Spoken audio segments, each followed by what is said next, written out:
What up, though, y'all? It's Chris, broadcasting to you from the D. That's right, I'm out of Killer Cali and back home in the Motor City. Let's talk about Iman Shumpert and Teyana Taylor. You know, their situation, it's a messy one. It continues to be messy. And it also just continues to reinforce why red pill stuff became so popular. Now, I'm not a red pillar, and I do still believe in marriage. However, I'm not blind to the game. A lot of these women are finessing dudes. I mean, you ain't even got to be a dude with a bunch of money, man. You could be a dude if you just got a 401k, man. You could be your average guy, just got a retirement plan.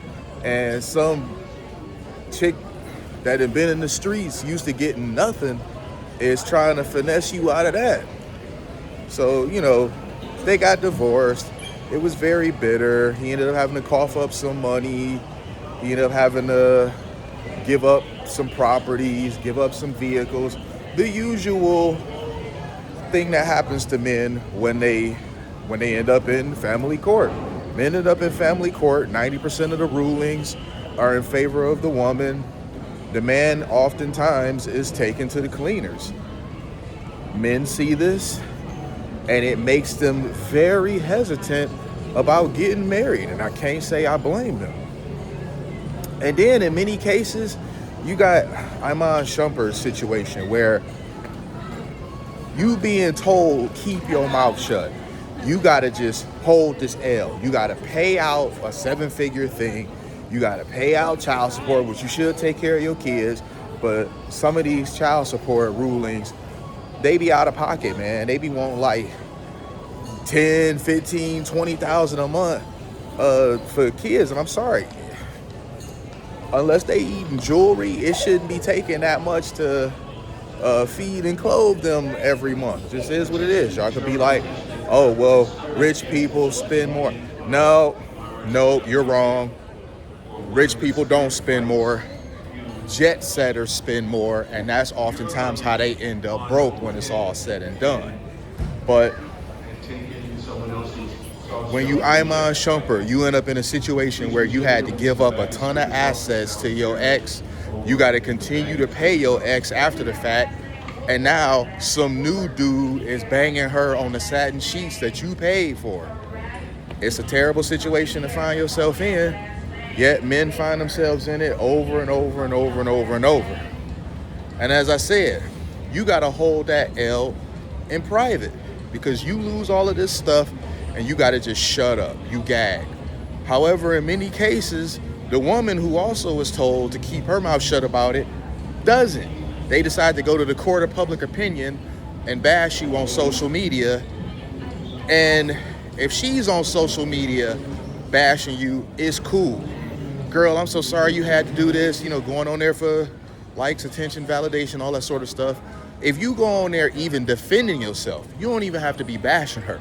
If you just simply go on there defending yourself, you messy, you exerting feminine energy, all that sort of stuff. It's so lopsided how the woman is allowed to go tarnish your name, saying all types of disparaging things about you, and you can't even defend yourself. Forget returning fire. You can't even just defend yourself saying, bro, what she's saying is cap. You all types of messy and all types of sassy and all types of zesty just simply for that. So we got a situation where Teyana Taylor goes online. She was saying all types of stuff, talking about the case, even though she wasn't supposed to. Iman took her to court, and he won because she wasn't supposed to be talking about the case. She jumping online, being messy, and she was told to keep her mouth shut. That's the problem a lot of times, is that these chicks, when they told that there's rules to the games or whatever, they think the rules don't apply to them. They think they exempt from it. And in many cases, they're right, because the dudes don't hold them accountable for it when they break the rules. But don't let them step over the line. The woman is going to have their ass in court, wanting them thrown in jail, which she did. People were saying he wanted her thrown in jail. She wanted him thrown in jail. Get the details right, man. But even that's funny to me, because notice how her wanting him in jail, they just glossed over that and tried to flip it into him being a villain, wanting her in jail. Now, I don't think it's a good idea to try to have your kid's mama put in jail or whatever, but I also don't think that it's a good idea to have your kid's father put in jail too. So if it's okay for the women to do that sort of nonsense, then it has to be okay for the men to go there as well. Just saying, man. I mean, we be doing all this talking about women are equal, right?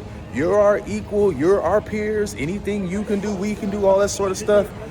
It's really funny to me how the women nowadays, they want all the respect and authority that comes along with being equal to a man, but they want nothing to do with the consequences that come with being equal to a man. If we're gonna have equal, authority, if we're gonna have equal shares in responsibility, when good decisions are made, you take credit for it like I take credit for it. Then when stuff is messed up, you get credit for that too. So she ended up losing that, and she got to come out of 70 G's for his court costs. That's not no small chunk of change. You could say, oh, she worth millions or whatever. That ain't nothing to her. That ain't true. I'm telling y'all, it don't matter how much money you got. You don't want to lose 70 G's, especially over something like this. So even though this ain't going to change her lifestyle in any way, shape, or form, I guarantee you she tight about the fact that she had to pay that stuff. Enter, what's his name? Aaron Pierre or whatever. I'm not even saying that to be funny. The guy who played Mufasa, I think that's his name. He with her now. He's saying a lot of the simp stuff that women like. He was talking about recently some project. I was serving her and all that. And women are like, oh, he's so handsome. He speaks so well, this and that. Listen, that's what they saying about him today. They love this quote unquote love for them today. But please believe, he's not exempt. He's one disagreement away from getting the same sort of disrespect that Iman was getting. If you think for a second that she gonna treat the backup guy, the rebound guy, with more respect than she did her husband and father of her kids, y'all are out there being so naive. They are one disagreement away from him now becoming on the receiving end, because all relationships have a honeymoon phase. And right now they are very much in a honeymoon phase.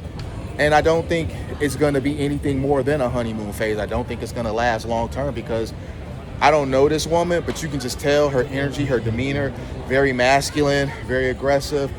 She's not going to be able to keep any man around for long. She still looks good, so she'll be able to get a man, but she's not going to be able to retain a man, because men aren't attracted to women that behave like them. Eventually, she gonna get a little too mouthy, too sassy, too disrespectful, and he gonna run her. She gonna run him on up out of there too. And he probably, I can tell y'all right now, he probably is gonna take the high road, and he not really gonna talk about it. He just gonna be like, whatever. When asked about it, he gonna, say some type of Kevin Gates sort of stuff. Who I love, I don't discuss, or something like that. Will she do the same thing though? Probably not. I'm gonna leave it there though, you guys. Hit me with a like if you like what I do. Hit me with a sub if you like what I do. Hit me in them comments. I'm gonna holler at y'all. Peace.